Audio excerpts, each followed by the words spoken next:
आम भितर देखिए बहुत भाई मान लीन तो बॉडी थाए कि पेट हूँ बाहर को बाहरी थाए तो सेमानकर कनसर्न थाए कौन कि भाई खाली मते पेट कम करार अच्छी आउ पेटटा बाहरी जाऊँगी तो या बहुत गुड़ा रिजन अच्छी कि पेट खाली पेटटा कौन बाहर यार मुख्यतः दुईटा रिजन थाए गोटे है इन्सुलिन रेजिस्टेंस हो पारे आ गोटे है आपंकर कोर्टिसोल हार्मोन आपंकर इनबालांस बॉडी आपंकर इन्सुलिन प्रोड्यूस करे किंतु आपंकर पोर लाइफस्टाइल जो थी आप जंक फूड आपंकर रिफाइनल ऑयल खाऊं से आपंकर इन्सुलिन प्रॉपर यूज हो पारे तो सी फैट स्टोर करे पेटरे सेकेंड है हाई कोर्टिसोल आपंकर स्ट्रेस रही निद ठीक नहला तो सी आपंकर सेटा भी आपंकर तार पेट बाहर गोटे मुख्य रिजन तो से बॉडी टाइप को कहुए स्किनी फैट बॉडी टाइप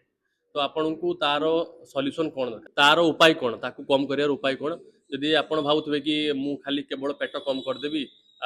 सेमती हुए तार उपाय है बॉडी रिकम्पोजिशन करने पड़ो आपको डाइट रे आप सिंपल सा कैलोरी डेफिसिट जातु 200 ରୁ 300 कैलोरी डेफिसिट गले हाई इंटेंसिटी कार्डियो को एवॉइड करिकी आपनकर वेट ट्रेनिंग करंतु वेट ट्रेनिंग कले आपनकर मसल्स भी ग्रोथ है साथ में आपनकर पेट भी कमिबो